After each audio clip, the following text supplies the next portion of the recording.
नमस्कार दोस्तों, जय श्री राम, जय श्री बागेश्वर धाम सरकार, जय हो श्री बालाजी महाराज की, जय हो श्री सन्यासी बाबा की। तो दोस्तों, स्वागत है आपका एक बार फिर से हमारे चैनल पर। और आज की वीडियो में हम बात करेंगे, अगर पितृपक्ष के दिनों में या श्राद्ध के दिनों में महिलाओं को माहवारी आ जाती है या कोई मासिक धर्म हो जाता है तो उसका क्या उपाय है, साथ ही महिला को क्या करना है। तो एक महिला भक्त ने बागेश्वर धाम सरकार से कथा में पूछा था कि गुरुजी, अगर ऐसी सिचुएशन आ जाए तो हमें क्या करना चाहिए। तो चलिए जानते हैं बागेश्वर धाम सरकार ने उसका कितनी सरल तरीके से क्योंकि दोस्तों, जिस घर में भी पितृदोष लग जाता है उस घर में कभी भी धन संपत्ति नहीं रुकती है। नमस्कार दोस्तों, जय श्री राम, जय श्री बागेश्वर धाम सरकार। दोस्तों, पितृपक्ष की शुरुआत के साथ ही लोगों के मन में कई सवाल उठने लग जाते हैं, जैसे पितृपक्ष के दौरान आखिर वो कौन से काम होते हैं जो हमें भूल कर भी नहीं करने चाहिए। जैसे कई लोग पितृपक्ष में नई वस्तुएं, नए कपड़े, रसोई घर का सामान खरीदने को मना करते हैं, लेकिन कैसे पता करें कि आखिर पितृपक्ष में क्या खरीदना शुभ है, क्या खरीदना शुभ नहीं है। साथ ही कौन से काम अच्छे होते हैं, कौन से काम बुरे होते हैं, और कौन सी चीज़ खरीदने से हमें क्या क्या फल मिलता है।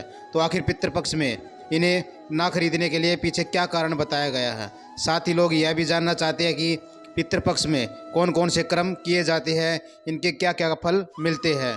दोस्तों, पितृपक्ष का हमारे हिंदू शास्त्र में क्या संबंध है और पितृपक्ष के दौरान क्या क्या सावधानियां बरतनी चाहिए। ऐसी कौन सी गलतियां हैं जो हमें भूलकर भी नहीं करनी चाहिए, जिनका हमें दंड भोगना पड़ सकता है।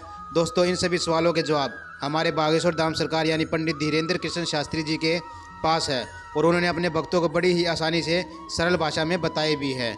लेकिन उससे पहले दोस्तों, अगर आपने अभी तक हमारे चैनल को सब्सक्राइब नहीं किया तो प्लीज़ चैनल को सब्सक्राइब कर ले, ताकि बागेश्वर धाम सरकार से और बालाजी महाराज से जुड़ी और भी बहुत सारी जानकारी आपको देखने और सुनने को मिलती है। तो दोस्तों, हिंदू धर्म त्योहारों की शुरुआत हो चुकी है।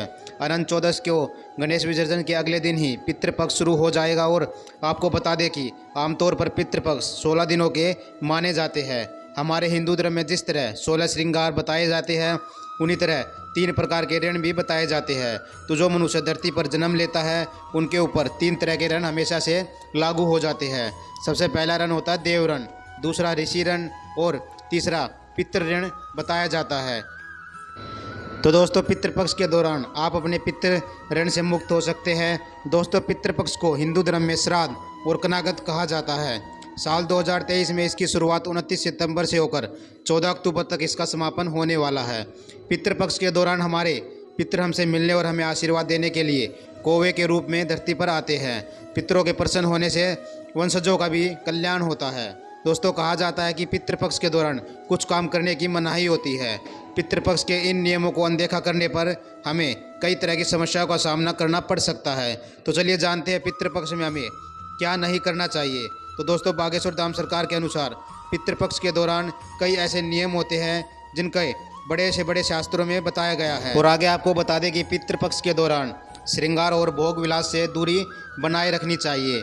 बाल नाखून काटना, दाढ़ी मूछ बनाना आपके शौक माने जाते होंगे, लेकिन आपको ये काम पितृपक्ष के दौरान नहीं करने हैं।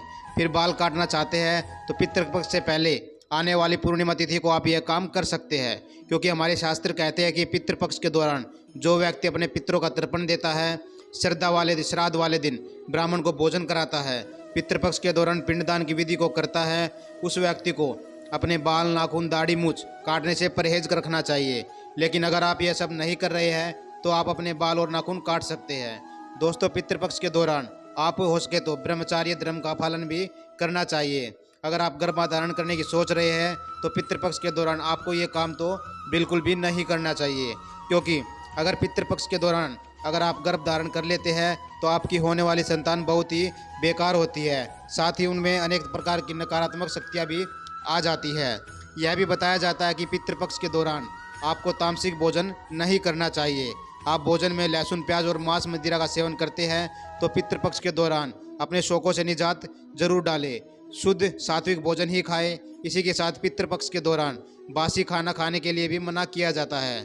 कहा जाता है कि अगर आप पितृपक्ष में तामसिक भोजन खाते हैं और आपकी बुद्धि मलिन हो जाती है, आपके घर में ग्रह क्लेश बढ़ जाता है, आपके घर में सदस्यों पर नकारात्मक ऊर्जा का प्रभाव भी हो सकता है। आगे आपको बता दें कि पितृपक्ष के दौरान प्याज, लहसुन, मदिरा किसी भी प्रकार के भोजन करने से हमारे पितृ हमसे नाराज हो जाते हैं, और पितरों का नाराज होना हमारे परिवार और वंशज के लिए बहुत ही खराब माना जाता है। आपके आने वाले भविष्य के लिए अशुभ हो सकता है। दोस्तों केवल मांसाहारी नहीं, कई ऐसी शाकाहारी चीज़ें भी होती हैं जिन्हें पितृपक्ष के दौरान खाने से मना किया जाता है।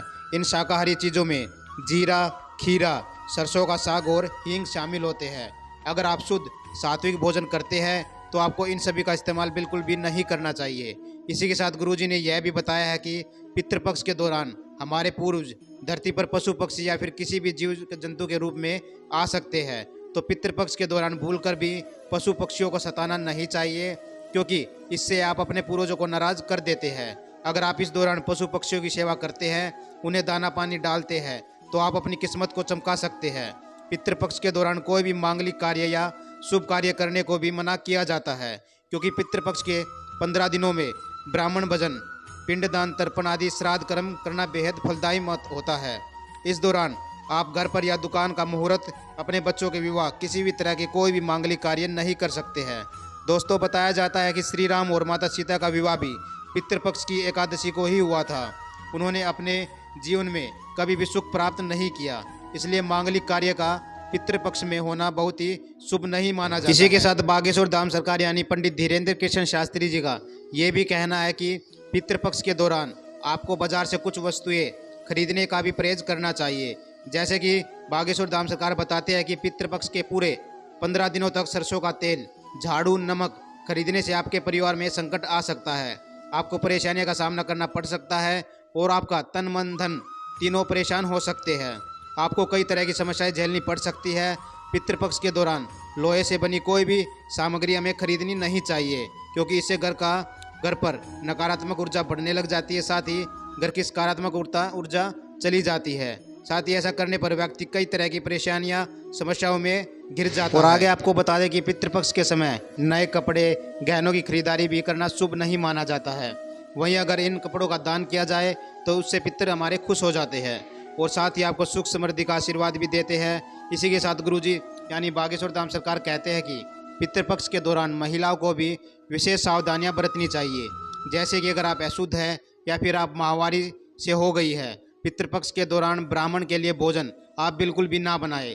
इससे आपके पूर्वज क्रोध में आ जाएंगे और आपको उनका क्रोध सहना पड़ेगा, क्योंकि यह आपके पूर्वजों का अपमान होता है। साथ ही पितृपक्ष के दौरान जब भी महिलाएं ब्राह्मण का भोजन बनाती है तो उसके दौरान अपने सर के बालों को ढककर या बांधकर ही खाना बनाना चाहिए। ध्यान रखना चाहिए कि आपके द्वारा बनाए गए भोजन में भूल से भी बाल न गिर जाए, क्योंकि बाल गिरा हुआ भोजन बहुत ही खराब माना जाता है और बेकार माना जाता है। पितृपक्ष के दौरान हर रोज़ आपको नवग्रह जरूर निकालनी चाहिए। इससे नवग्रह निकालने से, ऐसा करने से आपको बहुत ही ग्रह शांति मिलेगी और पूर्वज भी आपके। इसके लिए आपको सुबह स्नान करने के बाद अपनी रसोई घर में चूल्हा जलाना है। 2 रोटी बनाकर उस पर गुड़ या चीनी रखकर गौ माता को खिला देना है। ऐसा करने से आप अपने पितरों को प्रसन्न कर सकते हैं, उनकी कृपा भी प्राप्त कर सकते हैं, उनका आशीर्वाद प्राप्त कर सकते हैं।